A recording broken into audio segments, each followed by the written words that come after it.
Olá, pessoal.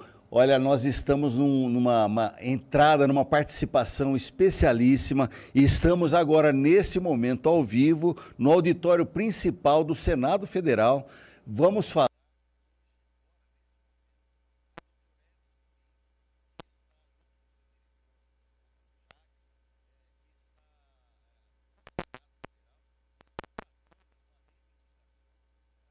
sobre o PERSE. O governo, aí no apagar das luzes, no final de 2023, falou, olha, eu vou acabar com isso porque é como forma de cortar despesas, mas equivocadamente ele fez isso. Então, doutor Edson, que é o nosso presidente do sindicato dos senhores, né, sindicatos hotéis, bares, restaurantes similares aqui da região, Osasco, Alphaville, toda a região, e também é diretor da Foresp, que é a federação, não é? Então, doutor Edson, que legal, muito obrigado por dispor esse tempinho para entrar conosco ao vivo, aí direto do Senado Federal. Um bom dia. Bom dia a você, Paulo, e toda a audiência que nos acompanha. Eu quero pedir desculpas aqui pelo improviso, mas a gente está no auditório principal aqui do Senado Federal e em instantes vai começar a solenidade de mobilização do trade de turismo em defesa do PERSE.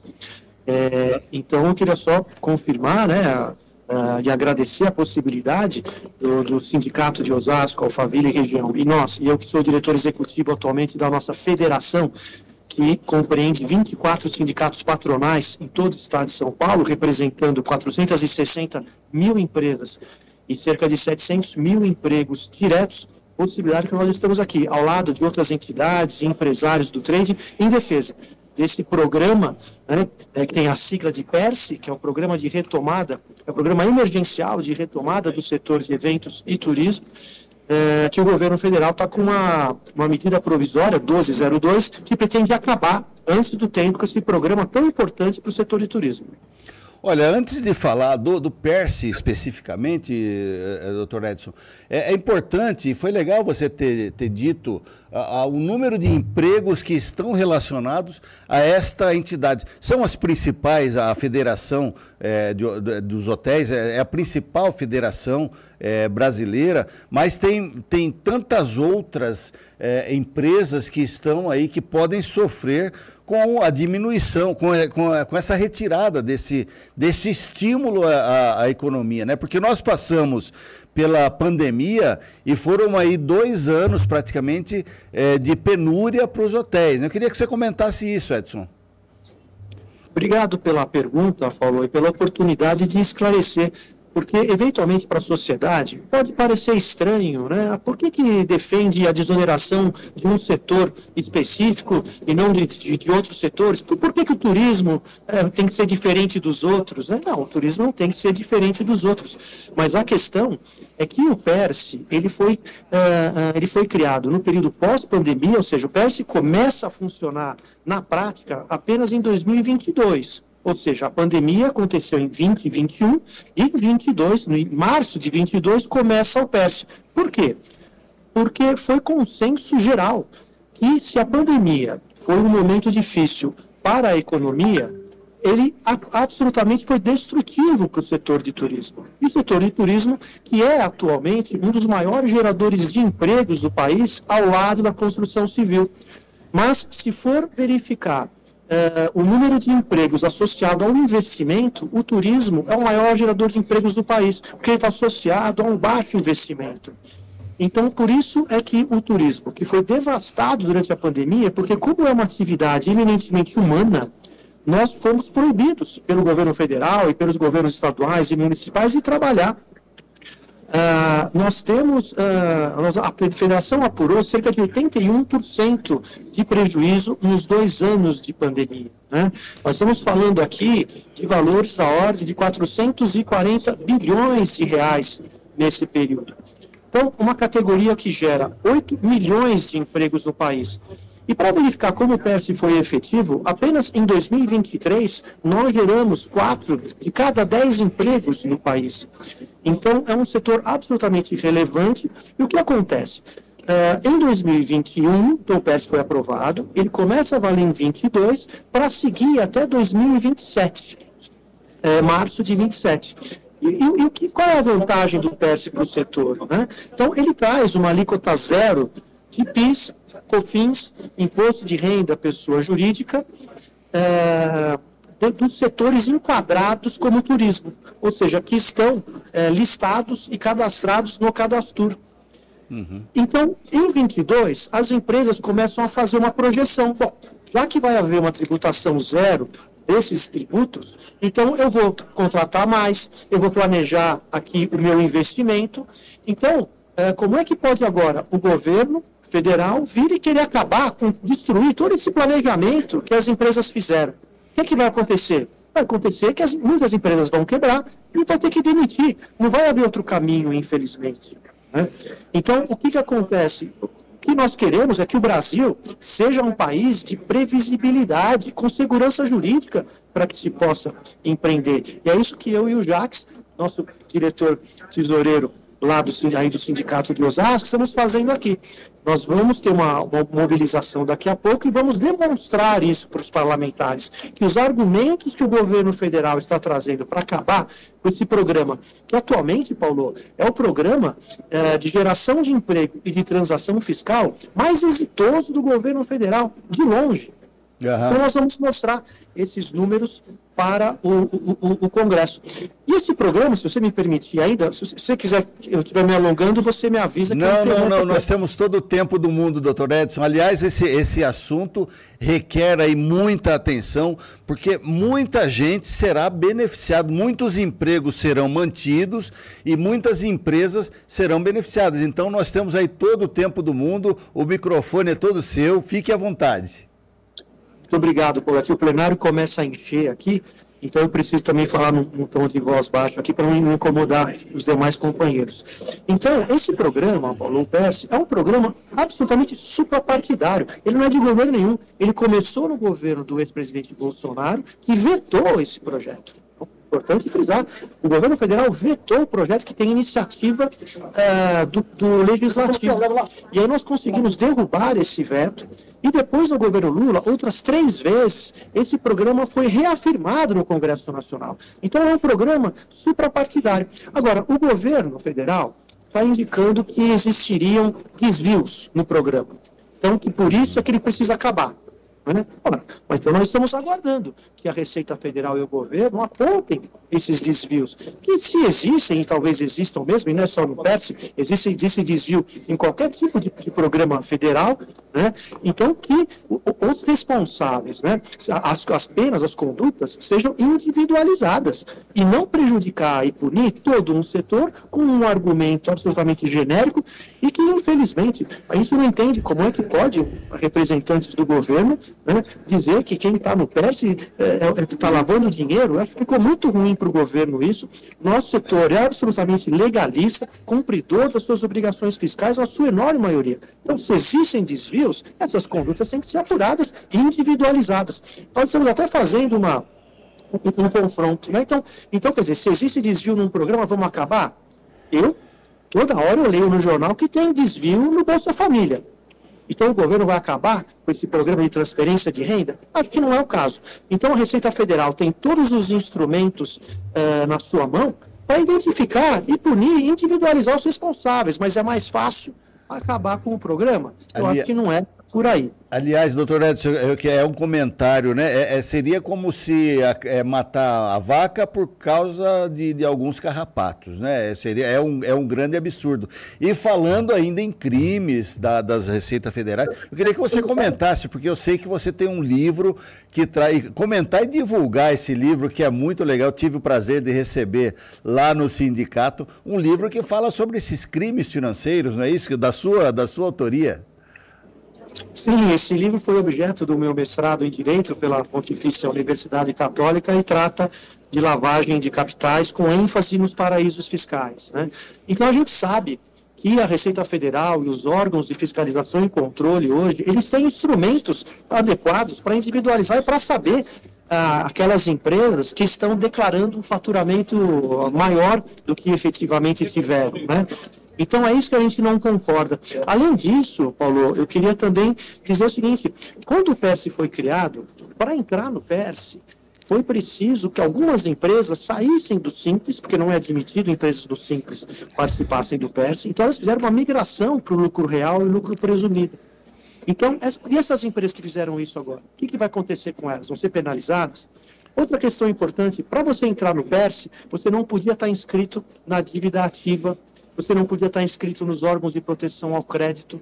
Então, todas essas empresas que vinham com dificuldade durante a pandemia, que absolutamente 100% das empresas tiveram que se socorrer de bancos públicos e privados. E, aliás, o setor está profundamente endividado com bancos públicos e privados.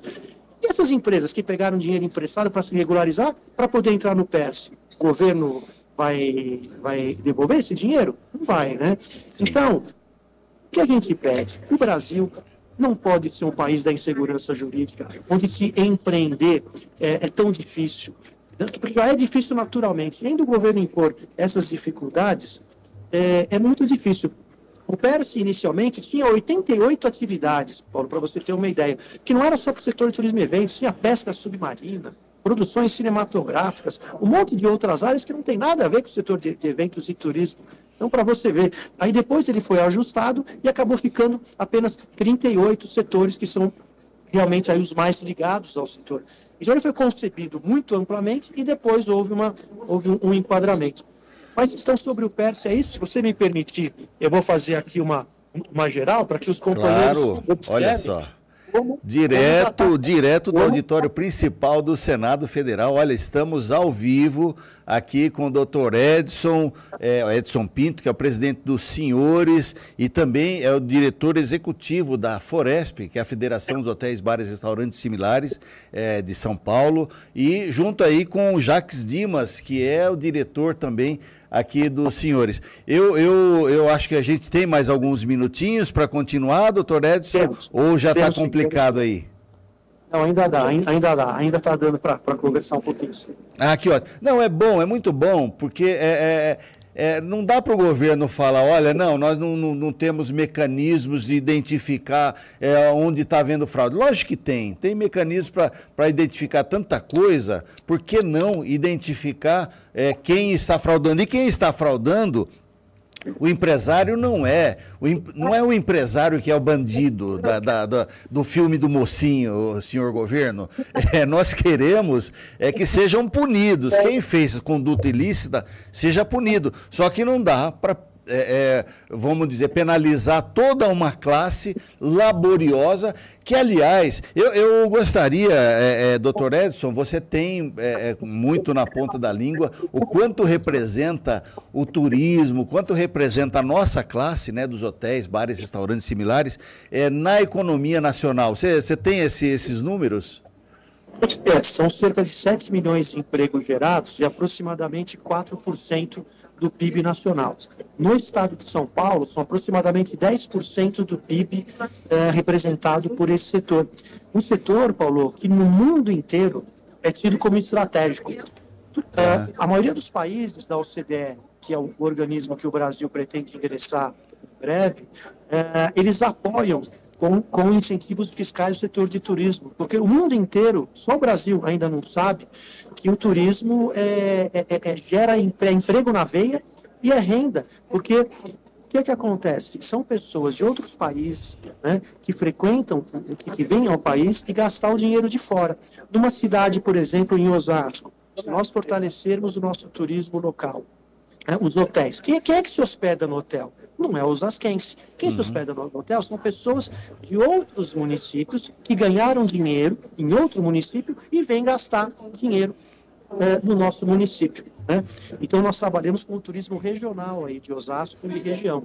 Então, é por isso que é estratégico e a gente pede, né, a conscientização dos prefeitos, né, da nossa região, que entendam que qualquer apoio que se der a esse setor, isso volta outras 10 vezes. Existe um estudo também que indica que para cada dólar gasto no turismo, isso volta a outros 10 dólares, seja em mídia espontânea, em investimentos. Então, é um setor absolutamente estratégico.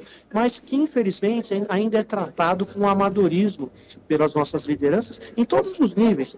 Raras e honrosas as exceções que enxergam, né, esse setor como um setor pujante e passível mesmo de uma atenção, de um carinho especial. Doutor Edson, nós estamos em rede nacional, inclusive pela Com Brasil, que que sempre transmite o nosso programa em rede nacional. Um abraço ao Fernando Mauro, nosso presidente.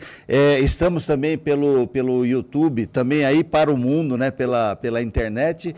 E eu gostaria também de dizer, nós estamos ao vivo aqui para toda a região oeste, aqui aqui Osasco, Itapevi, Jandira, toda a região, são 9 cidades aí praticamente com 3 milhões de habitantes. Eu gostaria de falar um pouco dos números, rapidamente, que eu sei que está apertando aí o laço, né, aí no Senado, mas falar dos números do nossos senhores, né? Os senhores, ele, salvo engano, ele tem mais de 22 mil, são 22 mil associados, é isso mesmo, doutor Edson? Exatamente, é o maior setor, né, individual da região, nos 8 municípios que abrange o nosso sindicato. São 22 mil empresas que geram aproximadamente 40 mil empregos diretos, com carteira assinada. Né? Então, é o setor na região que mais gera empregos, né? E nós temos essa missão, né, de conversar com as autoridades, levar a importância, né, para prefeitos, vereadores, no nosso CIOS, onde a gente procura estar bastante presente também, levar essa palavra para que o setor de turismo, então, o macro setor de turismo, né, que envolve todas parte de meios de hospedagem, alimentação fora do lar, os agentes de viagem, parques temáticos, empreendimentos gerais sobre turismo, empresa de refeição coletiva, né? Mostrar a pujança desse setor e a importância, e que merece ter um investimento e um olhar diferenciado, porque a pessoa não sai da sua cidade para fazer turismo em outra, se ela não tiver algum atrativo, se ela não tiver segurança, se não tiver equipamentos turísticos interessantes. Então, veja, na nossa região, por exemplo, nós não temos um centro de convenções adequado para receber eventos de médio porte. Só eventos de pequeno porte, né? E mesmo assim, alguns que têm algumas áreas abertas não são mais adequadas para fazer eventos confortáveis, com internet, abrigado de chuva. Então é isso que a gente tenta levar isso também, para que as lideranças da nossa região entendam a importância da gente ter um espaço de eventos aí, porque hoje, especialmente Osasco e Barueri, com esse polo tecnológico maravilhoso, de grandes empresas que foi criado, quando elas querem fazer os seus encontros, para onde elas vão? Vão para a capital. Sim, né? Então se hospedam nos hotéis da capital, frequentam os restaurantes da capital, vão nas lojas do shopping e daí de rua da capital. Então, quanto mais a gente conseguir segurar os eventos dessas grandes empresas que vieram para a nossa região, na nossa região, muito melhor. Isso movimenta e dinamiza todo o comércio, não só o turismo, todo o setor de serviços, enfim. Então é isso que esse tipo de ação e de conscientização que a gente tem o trabalho árduo de levar, e por isso eu quero mais uma vez agradecer o seu apoio pessoal, Paulo, da TV Osasco, né, onde você está presente, da sua produtora, e agradecer ao Fernando Mauro também, que abre esse espaço maravilhoso para que a gente possa falar um pouquinho do nosso setor. Muito bem, já encaminhando aí para o finalzinho da nossa entrevista exclusiva, ao vivo, direto do auditório principal do Senado Federal, falando com o meu amigo, meu irmão Edson Pinto. É uma entrevista para mim muito prazerosa, porque ela com certeza pode ajudar as pessoas a terem mais consciência dessa atividade tão laboriosa. Para encerrar, doutor Edson, quais os próximos passos? Daí tem alguma outra atividade? Qual a atividade do dia aí hoje? Encerrada essa sessão, que nós vamos receber diversos senadores e deputados para participar, onde nós vamos ter a palavra para poder falar um pouquinho, resumidamente, um pouquinho disso que eu contei para os nossos telespectadores, quem nos acompanha agora. Nós vamos falar um pouquinho desses dados, desses números. Na sequência, nós vamos fazer visitas aos gabinetes, hoje, amanhã e quarta-feira. Então, visitando os gabinetes, levando material, conscientizando os parlamentares. Paulo. Perfeito. Então, é fazer um agradecimento mais uma vez a você, né, que abre esse espaço para divulgar o nosso setor, divulgar, né, o empreendedorismo, né, e a gente que procura sempre trabalhar ao lado. E quero agradecer e falar também do trabalho de excelência que as associações comerciais da nossa região também desempenham.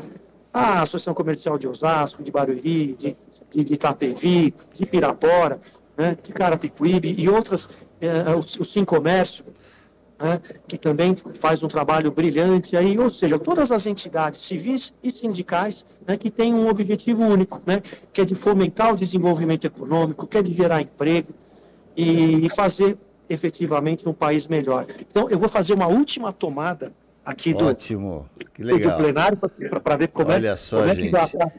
Como é que já está enchendo? Olha só, está cheio aí, muito Mas ainda, legal. E aí não está todo mundo aqui. Existem mais outros 2 plenários que está tendo uma transmissão ao vivo, porque aqui já está começando a lotar, então nós vamos lotar mais 2 plenários aqui, ou seja, o trade de turismo hoje vai efetivamente ocupar o Senado e o Congresso Nacional. Muito bem. Muito bem. Olha, nós estaremos lá hoje. Eu queria só deixar um segundinho aí para o Jacques. Olha, o Jacques estava do lado, Jacques Dimas, que é o diretor financeiro, né, do senhor. É o tesoureiro. Tesoureiro, dá um alôzinho aqui também para a nossa audiência, para já encerrarmos. Agradeço muito a participação nessa entrevista, Paulo. Muito obrigado. Estamos aqui, né? Vamos junto aqui com nosso maestro aqui, do presidente dos senhores, presidente da diretor executivo da federação, nesse empreendimento aqui de lutar pela categoria especial pelos eventos. Muito bem. Doutor Edson, só para você falou das associações comerciais, estaremos hoje à noite na posse do novo presidente lá, juntamente com o seu vice-presidente, o Paulinho Quiosque, como ele é conhecido, né?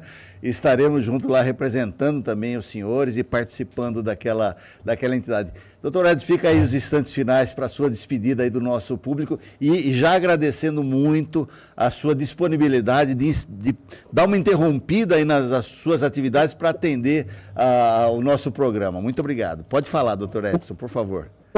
Eu que agradeço, só uma palavra de agradecimento mesmo e pedir desculpas, né, à nova diretoria da ACEL, que hoje toma posse, e obrigado, Paulo, né, e o nosso vice-presidente estarão representando hoje lá. Quero desejar a toda a diretoria uma gestão profícua e colocar o nosso sindicato à disposição para desenvolver ações em parceria, e que sejam de interesse de todo o setor.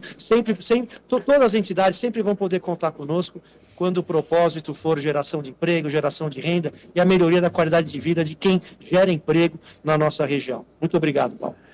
Nós aqui agradecemos em primeiro lugar a Deus essa oportunidade de estarmos aqui nesse programa especialíssimo junto com o Dr. Edson Pinto e o Jacques Dimas, que estão lá no Congresso, lá no auditório principal do Senado Federal.